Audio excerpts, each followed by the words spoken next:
La actualidad, los protagonistas, el análisis y la información. En Contacto Directo.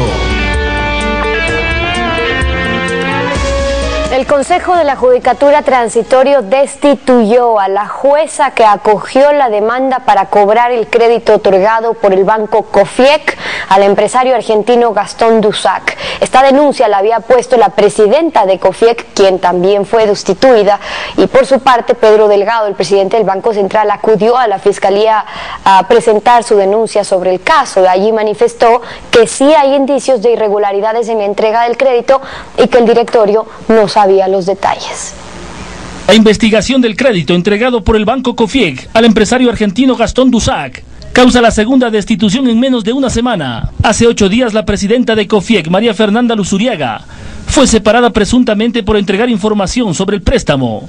Días después, la jueza de lo civil, Mónica Flor Pazmiño, quien acogió la demanda presentada por Luzuriaga por el no pago del crédito, también fue destituida. Sin embargo, la vocal de la Judicatura, Tania Arias, niega que la salida de la magistrada sea por el caso COFIEC. Decisiones del Consejo de la Judicatura se hacen en el marco del expediente disciplinario y por ninguna circunstancia influyen ni a favor ni en contra de una decisión disciplinaria las causas que eventualmente estén en conocimiento de ningún juez o jueza. Mientras tanto, el presidente del directorio del Banco Central, Pedro Delgado, y quien dirige el banco COFIEC a través de la Unidad de Gestión de Derecho Público, acudió este lunes a la Fiscalía para presentar una denuncia en el caso COFIEC. Y básicamente la denuncia es contra el señor Dusac, Escambay, y todas aquellas personas en COFIEC que podrían haber estado involucradas en este tipo de transacciones que aparentemente tienen fuertes visos de irregularidad en cuanto a todo su trámite operativo, ¿no? Afirma que el directorio del banco no conocía los detalles con los que otorgó el crédito de $800,000 a Gastón Dusac. En las relaciones de la aprobación con respecto al destino del crédito, específicamente se dice que se aprueba una línea de crédito para el desarrollo de una plataforma tecnológica y luego se hace un desembolso para la compra de acciones, sin que eso hayan conocido las autoridades del directorio del banco. El fiscal acogió la denuncia y aseguró agilidad en la investigación. Tras la reverificación de las firmas, una de las 11 organizaciones políticas nacionales que ya estaba reconocida por el Consejo Nacional Electoral no alcanzó el número requerido para participar en las próximas elecciones, y es el movimiento Concertación de César Montúfar, que anunció que seguirá luchando mientras dirigentes del MPD y Pachacuti, que fueron aprobados, creen que el Consejo Nacional Electoral tiene que rendir cuentas. Al movimiento Concertación le faltaron 17.500 firmas para aprobar la revisión del Consejo Nacional Electoral. Su líder César Montúfar no acepta el resultado. El Consejo Nacional Electoral nos otorgó nuestra personería jurídica. Hoy desafiamos al Consejo Nacional Electoral a que revoque esa resolución. Dice que participaron en el proceso de revisión, pero bajo protesta. Esperarán el último resultado sobre las firmas repetidas, pero si no les favorece acudirán a la Corte Constitucional y a la Corte Interamericana de Derechos Humanos. Es lo que asegura Juan Carlos Solines, presidente de Concertación. A nosotros nos asiste un derecho. Ese derecho va a ser defendido hasta las últimas consecuencias. De las 27 organizaciones nacionales, 16 quedaron fuera y 11 aprobaron. Pero incluso las que alcanzaron las firmas rechazan el papel del CNE. ¿Están satisfechos con los resultados para el MPD? En modo alguno.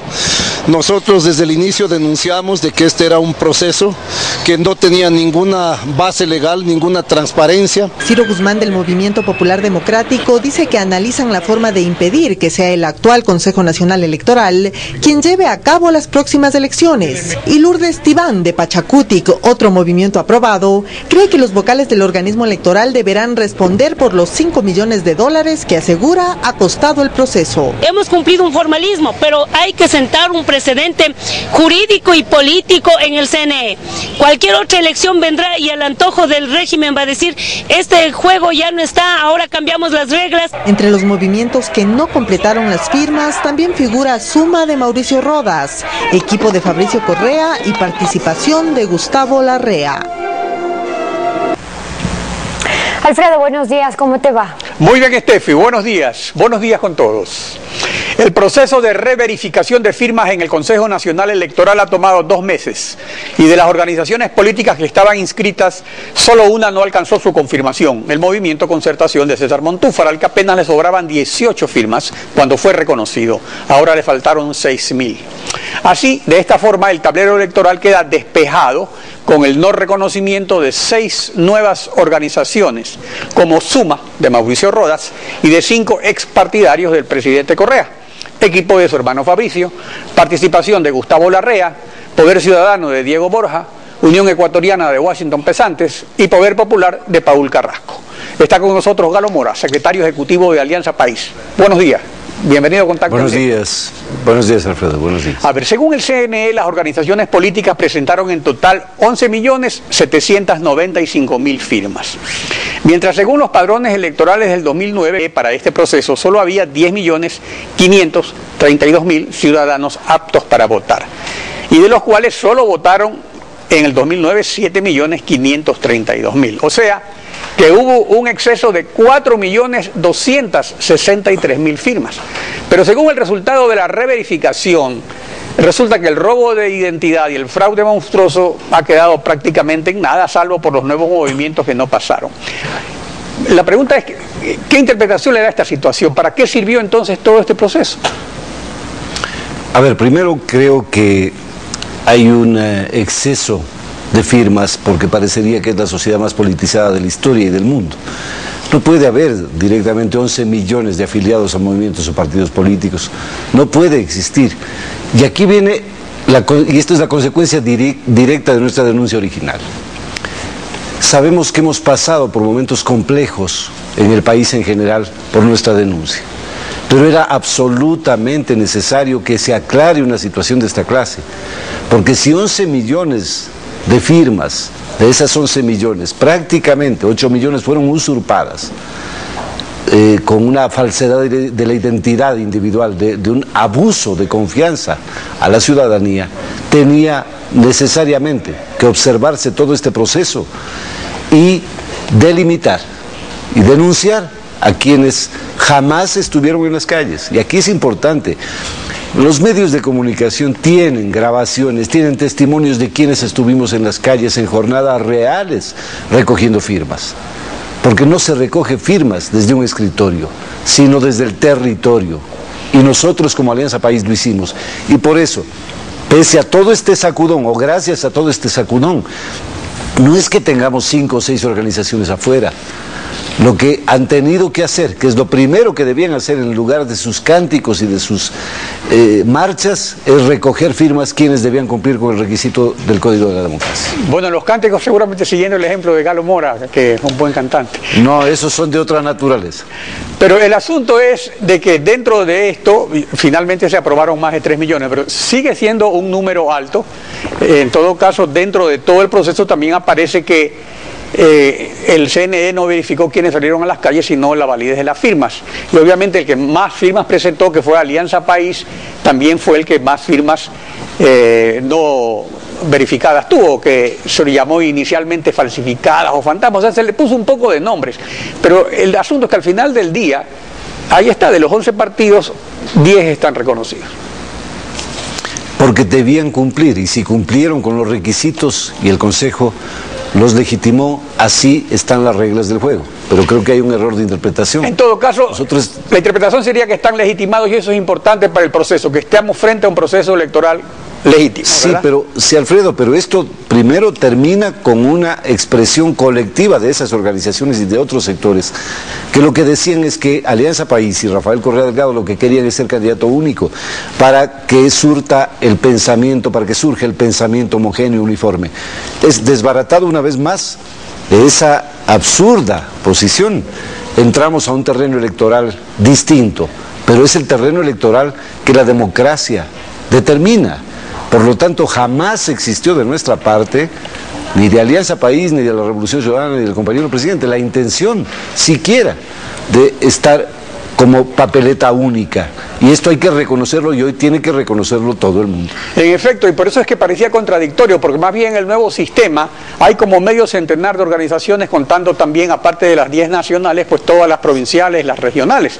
Y entonces más bien ese es un sistema que opera, por ejemplo, también en la República Bolivariana de Venezuela, donde ahí sí hay casi 100 organizaciones, o sea, un fraccionamiento del electorado, pero en función de ciertos grupos mayoritarios, entre esos el del gobierno.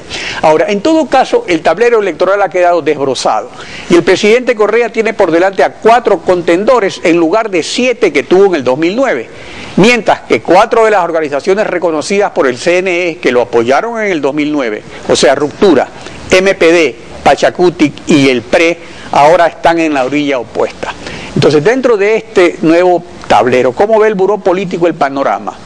¿Acaso eventualmente con una segunda vuelta? Mire, la alianza fundamental que tuvimos 2006, 2007, 2009 y en cada ocasión que ha ocurrido una convocatoria ha sido la alianza con el pueblo del Ecuador. Y esto es importante porque aquí no estoy hablando demagógicamente, no estoy hablando retóricamente. Esa alianza con el pueblo ecuatoriano es la que ha permitido precisamente 8 victorias consecutivas, independiente de los membretes que nos puedan acompañar. Y sin embargo, yo creo que hay que establecer a profundidad quiénes hoy integran de la manera formal esa alianza que representa los intereses del pueblo ecuatoriano. Y ahí no hay que olvidar que está el Partido Socialista Frente Amplio, y aunque no tenga reconocimiento legal, está el Partido Comunista del Ecuador, legendaria organización política fundada en el año 26, y están las organizaciones populares. Ayer, el día sábado nomás, hemos estado en la convocatoria que hicieran esas organizaciones populares en el Teatro Politécnico de Quito, demandando la reelección de Rafael Correa Delgado. Por lo tanto, el avisorar una diferencia con el pasado, con las elecciones del pasado, puede en realidad convertirse en otro escenario, pero lo que sí creemos con certeza y sin arrogancia es que el pueblo ecuatoriano apoyará al compañero presidente, como así lo dicen las encuestas, todas ellas, y de acuerdo al panorama que tenemos hoy, no habría en ningún caso esa segunda vuelta. Ahora, el asunto es el siguiente: el presidente se ha referido a ellos como los 4 gatos, y usted también antes, cuando estaba en la izquierda, era la oligarquía que les decía a los 4 gatos de la izquierda. Pero si usted comienza a sumar, por ejemplo, y revisa el resultado de las elecciones, y comienza a sumar los gatos, resulta que esos 4 gatos son como 700.000 gatos. ¿Y qué va a pasar? Ahora ellos tienen un candidato que fue cofundador de Alianza País, que es Alberto Acosta, no es Marta Roldós como fue la vez anterior, solo apoyada por la red y otros movimientos. Ahora ya es una plataforma diferente, o sea, eso sí plantea una situación nueva, inédita en el tablero electoral en los últimos 6 años. Bueno, no creo que el presidente se refirió a ellos como 4 gatos. Y una aclaración: usted me acaba de decir cuando yo estaba en la izquierda. No, yo soy un hombre de izquierda permanentemente y lo seré siempre. Cuando no estaba en el poder, esa es la precisión. Eso es diferente, porque la izquierda en el poder debe ser absolutamente creativa, innovadora y trabajar en beneficio fundamentalmente de los pobres para acabar con la miseria y la pobreza, que es el primer mandato de cualquier revolucionario.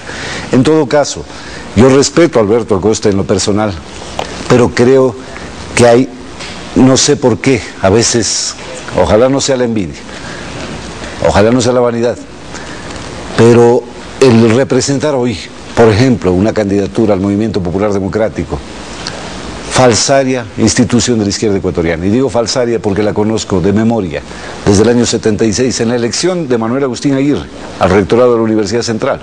Yo ya militaba en esa izquierda, y ellos, los que formaron el Movimiento Popular Democrático, auspiciaron la candidatura del doctor Camilo Mena, social cristiano, que después fue miembro de la Corte Suprema de Justicia del ingeniero Febres Cordero.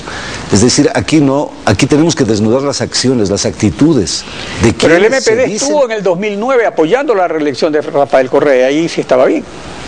No es que estaba bien, pero nosotros no, igual que hoy, no vamos a desechar los apoyos, pero hemos clarificado absolutamente que en la revolución universitaria, en esa transformación fundamental que requiere el país, si ellos no estaban de acuerdo, evidentemente iba a haber contradicción, y ellos no han estado de acuerdo y se presentó la contradicción. A ver, pasemos a otro tema. La semana pasada se recordó el 2º aniversario de la sublevación del 30 de septiembre, donde perdieron la vida 2 policías, 2 militares y un estudiante universitario. Pero sus familiares siguen esperando justicia. Esto fue lo que dijeron al respecto de esos familiares. Veamos. No estamos exigiendo cosas materiales, queremos justicia, queremos que se aclare el caso de mi hermano y queremos que se establezca la responsabilidad de una persona. Estamos esperando. Pienso que la justicia tiene que ser para todos. ¿Dónde está la bala? Acá la autopsia que le hicieron con esa finalidad de que el proyectil no ha salido. ¿Y dónde está la bala? Que ya va para 2 años. Me parece que ya es justo, ¿no? Solamente la justicia de Dios. Lo que yo les digo, que la misma vara que se mide en la misma vara será medido. ¿Cuándo se le dará justicia? Porque fueron justamente los que ofrendaron su vida y resulta que no se sabe quién disparó, cuál fue la bala que los mató. Entonces el sistema de justicia, que en otros casos es muy acelerado, en este caso no llega a ningún resultado. Primero, como miembro de Alianza País, yo no estoy en el tema ni siquiera relacionado con el tema judicial, y peor con un tema de la Fiscalía. Galo Chiriboga ha anunciado que se ha avanzado muchísimo en las investigaciones, dijo también que a su modo de ver el origen de estas investigaciones no fue el más correcto. Pero yo creo que aquí, cuando se habla de las víctimas y cuando se habla de sus familiares, hay que hablar de un conjunto de seres humanos agredidos, violentados, asesinados, y hay que buscar no la responsabilidad fundamental, pues obviamente en el gobierno nacional, en la víctima. No se puede pensar en la víctima sino en el victimario, es el primer elemento. Y a propósito de una larga discusión que se ha establecido en el Ecuador, yo quisiera que me permita, Alfredo, decirle, sí, se trata un golpe de Estado, de una operación ilícita dirigida contra el titular legítimo del órgano estatal más conspicuo del poder, que es el Poder Ejecutivo, con el objetivo de eliminarlo o neutralizarlo para alterar o modificar la estructura del Estado. Lo dice en el año 31 Curcio Malaparte en la técnica del golpe de Estado. Creo que hay que ser más profundo en el análisis, porque aquí se ha dicho que no era un golpe, que no estuvo secuestrado. Bueno, yo nunca he dicho eso al respecto. Le cuento que yo creo... No, se ha dicho, digo. Se ha dicho así. Yo considero que aquí el golpismo lamentablemente es una enfermedad de la que se padece en todo el espectro político, y eso es parte de esta incultura o subcultura política nacional. Es un desastre. Enhorabuena hay por muchas formas de cometer golpe de Estado. Por ejemplo, cuando también la Asamblea proclamó plenos poderes y el mandato constituyente decía que era solo para dictar la Constitución, según la técnica de Curcio Malaparte también se podría interpretar igual. O cuando el Tribunal Supremo Electoral destituyó a medio Congreso. A ver, la técnica de Curcio Malaparte, ya que entramos a la parte intelectual de la conversación, dice expresamente sobre lo último y sobre el 18 brumario de Napoleón: el Parlamento acepta el hecho consumado y lo legaliza formalmente. Esto ha ocurrido ya en Paraguay, en Honduras, y ha ocurrido muchas veces en el Ecuador, como golpe o como autogolpe. Nadie a estas alturas, con capacidad política de análisis, puede desconocer que fue un golpe de Estado. Lo que pasa es que fue un golpe de Estado fallido gracias a la reacción extraordinaria, inmediata del pueblo ecuatoriano y por supuesto también de la reacción de la comunidad internacional. Recuerdo las palabras de Alan García, por ejemplo, cuando dijo: ni un centímetro de oxígeno al golpismo. Pero ahí también fue la acción de las Fuerzas Armadas. Es importante que no eran considerados árbitros y terminaron siendo los árbitros, y por eso es que el problema de este caso de que no se aclara la muerte. O sea, yo comprendo que en una operación de ese tipo no se puede acusar a nadie de asesino, de que mandó a matar o lo que sea, pero sí se tiene que investigar y llegar a conclusiones, porque lo reclaman los familiares, que son familiares de policías y militares, es de decir, ¿y por qué no saben cuál fue la bala que disparó? ¿Por qué desaparecieron las balas? Porque podría ser que se mataron entre ellos mismos. Entonces ese es que es el punto. Acaba de decir el fiscal hace pocos días que esa investigación ha avanzado inmensamente y que se tendrán resultados técnicos, tecnológicos, digamos así, basados en un peritaje profundo en los próximos días. Ha pasado tiempo y esos 2 años también son necesarios, pese al dolor, pese a la tragedia, para la profunda reflexión sobre lo que significa la democracia, para validarla todos los días, para defenderla aún desde la derrota. Yo he militado en la izquierda ecuatoriana y en el Frente Amplio de Izquierda, por ejemplo. Nunca obtuvimos el poder. Pero ya que entramos en esas reglas del juego, fuimos absolutamente respetuosos. Gane el doctor Borja, gane el ingeniero Febres Cordero, Gane quien gane, gane Sixto Durán Ballén, nosotros respetamos, porque esas son las reglas del juego. Así es, si hoy y así debe ser por parte de todos. A ver, para concluir, hay un asunto interesante en esto, ya que dice esto de estar en el poder. Una cosa es no estar en el poder, otra cosa es estar en el poder. Por ejemplo, el caso de USAC. Tenemos que sería un típico ejemplo de prácticas de la llamada banca corrupta que ahora se estarían reproduciendo en un banco del Estado. El propio presidente ha señalado que hay irregularidades. Pedro Delgado ayer hizo la denuncia. Sin embargo, en tiempos electorales preocupa lo siguiente. Veamos lo que dijeron la asambleísta Paola Pavón y el propio presidente Correa. Queremos llegar hasta las últimas consecuencias, queremos investigar, porque aquí miramos que hay una actitud malsana de sectores de oposición que quieren decir a la ciudadanía, Correa entregó este crédito de $800,000 porque era un amigo. Eso es lo que no vamos a permitir. Dicen que Pedro Elosegui, que fue mi compañero en Illinois, yo no sé por qué lo quieren involucrar en este caso. Es el tipo más sencillo. Lo quieren poner como traficante internacional de influencias. Pedro Elosegui es gerente principal de investigaciones económicas del Banco Central Argentino. Pidió licencia el 2008 para hacer consultoría en Ecuador, la primera, para analizar la subida de precios internacionales y las medidas para contrarrestar esa inflación que llamamos por costos importados. Y trabajó con la ministra Natalie Celi, me parece. Después hizo otra segunda consultoría financiada por el BID para el INEC, para el censo económico y el censo de población. A ver, pero el hecho es que se separó inicialmente la funcionaria del banco que tomó la iniciativa de cobrar a USAC. Luego la Comisión de Fiscalización anda con pies de plomo, ayer recién comienza a actuar, y que ciertamente hay una relación del presidente con el economista Elosegui, pero el hecho de que haya una relación no implica que esa sea una relación delictiva. Por eso mismo, ¿por qué no se aclara todo y no se toma una acción contra los responsables? Porque ya se han presentado una serie de documentos que incluso se han canalizado a través de la Asamblea en los últimos 2 meses. Esto no es un asunto de la semana pasada. Mire, yo estoy absolutamente seguro que esta investigación va a traer luz respecto de cuál es el tipo de delito, la tipificación del mismo y la sanción. Y eso demanda Alianza País, demanda la ciudadanía, demanda la patria entera. Pero aquí, y enhorabuena que usted diga, no hay ningún delito porque el presidente sea amigo de Pedro Elosegui, si Pedro Elosegui tampoco es ningún delincuente.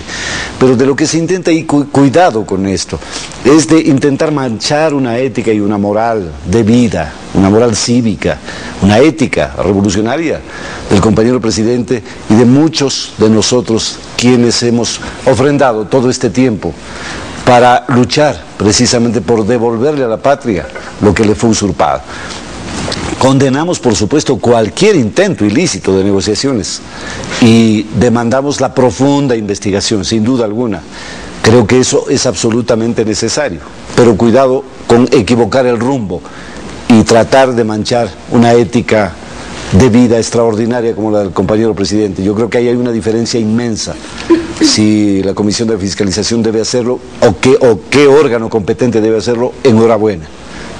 Bueno, esperamos que avancen las investigaciones. Galo Mora, gracias por su participación en Contacto Directo. Muchas gracias, Alfredo. Tefi. Son las 7:19 de la mañana. En instantes, el doctor Edwin Ceballos, oncólogo, estará con nosotros. ¿Hay una relación comprobada entre el cáncer y los alimentos transgénicos? Si el Ecuador está declarado por la Constitución libre de cultivos transgénicos, ¿por qué se importa alimento balanceado transgénico? Vamos a regresar para analizar este tema. Quédese en nuestra sintonía. La lucha siempre merece la pena si el fin vale la pena y los medios son honestos, lo dijo Stephen Brast, escritor estadounidense.